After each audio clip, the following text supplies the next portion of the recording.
Heyo, Plaidman here. It's been a minute. I'm sorry? I don't know. It's kind of a weird thing. New bandana. I've been wanting this since like forever. And I'm loving that I have it. My wife bought me a bunch of bandanas. I didn't even find out where she got them from. I'm very happy that she got them because, hey, and I realized right now that I don't have my ears. So I'm sorry. I'll be a little loud. Hopefully it's not a big deal. So today what I want to talk about is a book that I listened to. I listened to it. I don't know how you categorize that. It's kind of a weird thing. If you listen to Orson Scott Card, he talks about how that's his preferred way to consume books is to listen to them. So there's that. If Orson Scott Card says it's good, it must be good for everyone else. Perhaps, maybe, I don't know. Well, anyhow, whatever. So I was listening to a podcast with Tucker Carlson, and the guy I was talking to suggested this book. And for some reason, I had this moment sometimes where I'm like, oh, well, if this person suggested it, like, I feel like I might be one of those people that's totally, like, normal advertising doesn't work on me, but, like, certain precise advertising does, where certain people communicate a certain thing, and I'm like, oh, okay, I'm inclined. So, mind you, I did not buy this book because I'm cheap and poor. So I have a free app called Libby and it's a legal app. It's nothing, whatever. It's just basically, it's your library, but it's an app where you can access books and audiobooks and whatever. Anyhow, so that's how I found this book. And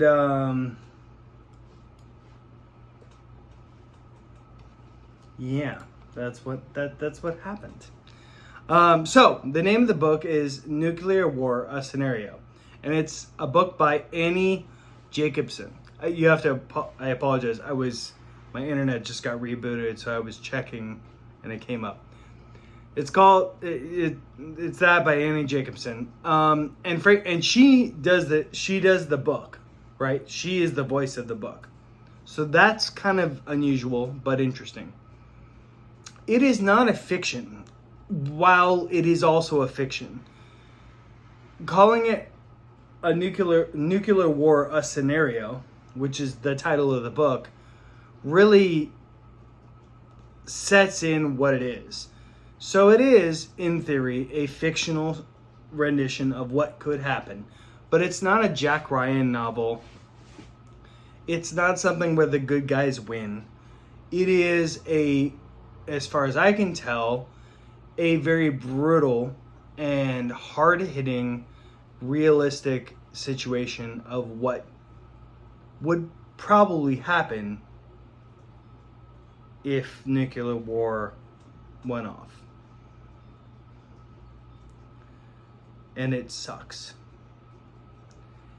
It made me, I finished the book 3-4 days ago, and I didn't know what to do with the data. I wanted to make this video. I ran into a little bit of trouble because I've cracked my phone, so that's fine, but whatever. I can still make videos if I don't watch YouTube while I'm taking a shower. But aside from that, I for at least a day, I didn't know what to do for 2 days because it was so hard hitting. And I was so disgusted and disappointed with numerous things. I didn't know what to say. So first and foremost, you should read the book. Okay, it's a good book. Again, Nuclear War: A Scenario by Annie Jacobsen. Definitely suggest you check it out. Aside from that, here's the nuts and bolts of it. In a scenario, and mind you, when you read the book or you look into it at all, she's got 50 people, some odd, that she used as references. So this isn't just her mind doing like what ifs.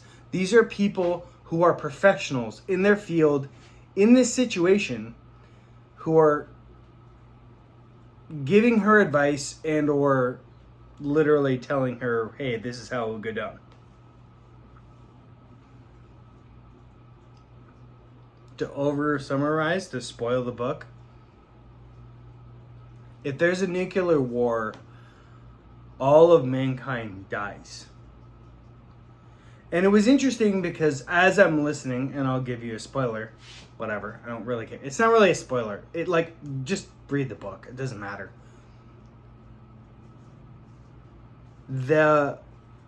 It was focused on America versus North Korea, because North Korea did the initial nuclear attack.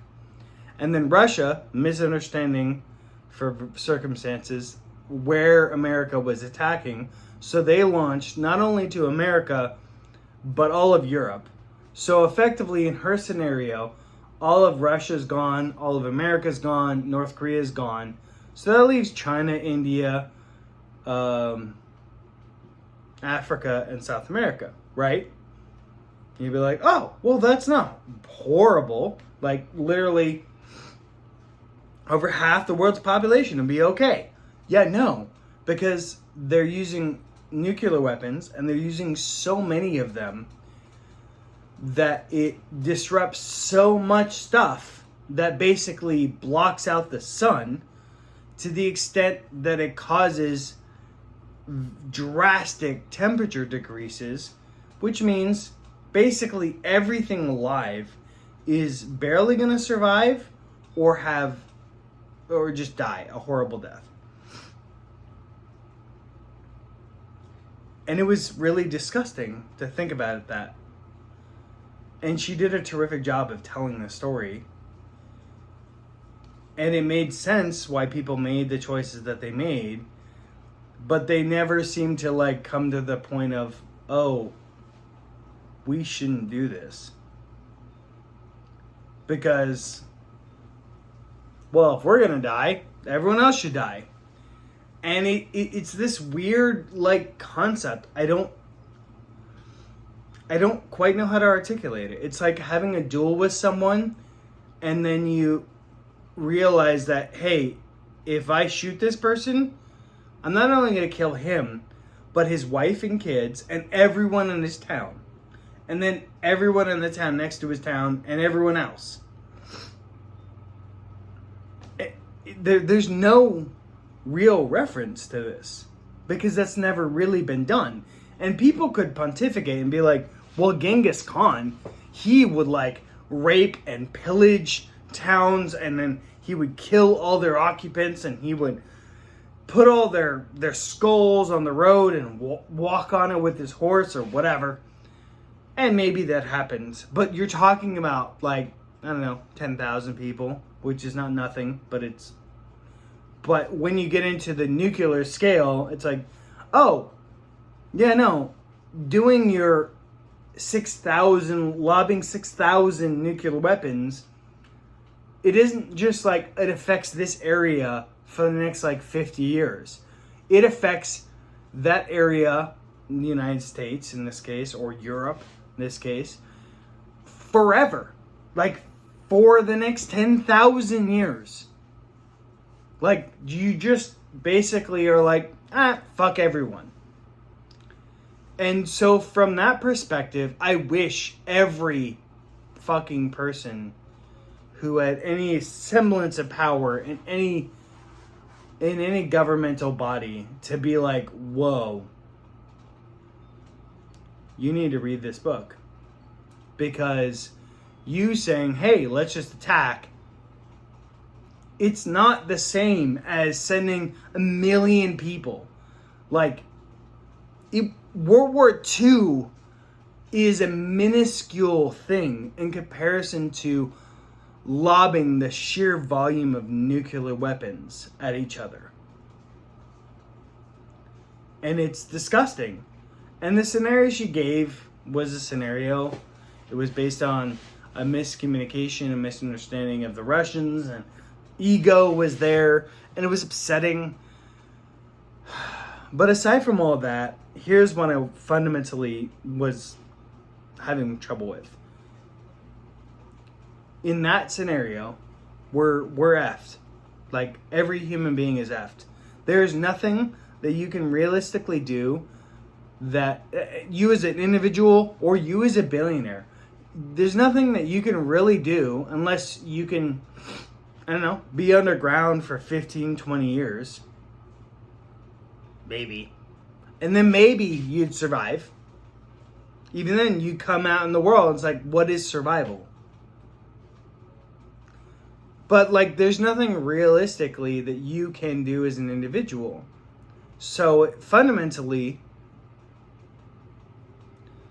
the important thing for you as an individual is, who are the people that you're voting for? Because when it comes to nuclear war, ultimately, and a lot of people have pontificated and like, well, you should vote local, which I would say myself, hey, voting local is important. However, there's this interesting phenomenon, which is like, okay, but in a nuclear scenario, the president is the end phenomenon. They're the end choice. Like, no one else decides who we're nuking other than the president. And modern day, right now, that's Biden. Do you want Biden to be the choice of whether or not to end the human race or not?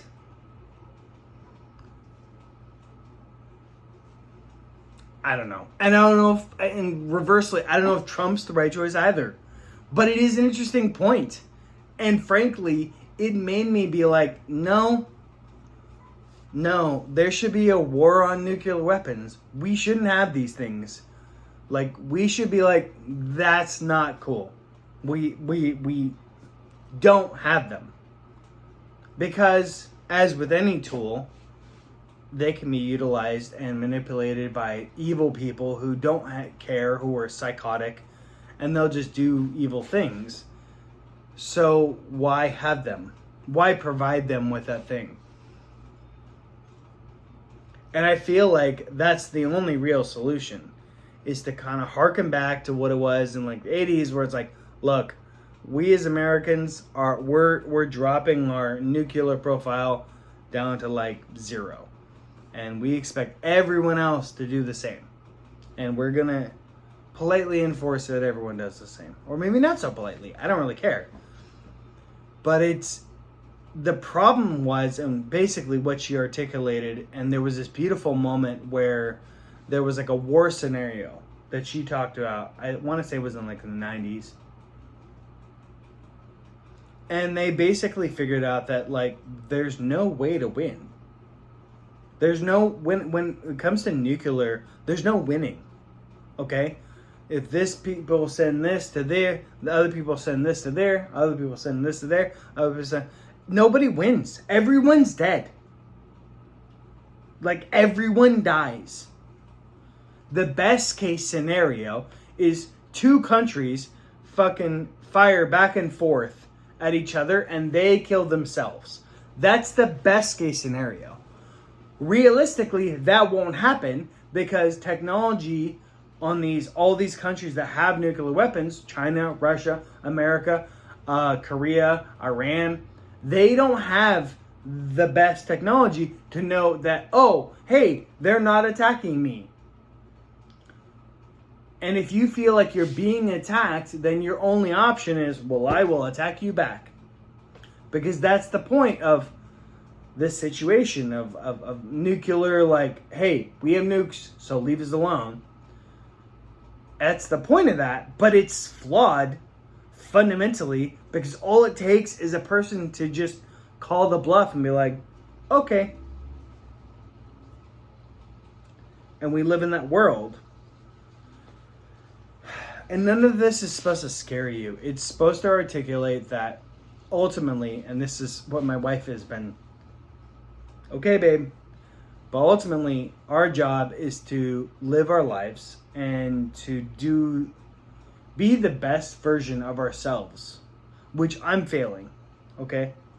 My wife tells me, in her own way, because she doesn't necessarily have the words or whatever, I'm failing in what I can be. I can be probably 10 times or at least 5 times better than what I am right now. And I'm failing. And my wife knows that. And she's annoyed and saddened that I failed. So my job is to succeed. That's my job. And for us and for our future offspring, like that, my job is to succeed. And I'm failing. And she's trying to, in her own way, communicate that. And that's the only real thing that we can do as individuals. As a side note, aside from my wife and myself, we as individuals can acknowledge and confront evil. It is our responsibility to remove evil from the world. So if you see evil, like true evil, then it is your responsibility to handle it. And that's kind of what I want to say, because to the extent that there's evil in the world is a literal correlation with the likelihood of total world annihilation. But if you start removing the evil, it's exponentially good. Anyway, that's it for now. I love you. Bye, man out.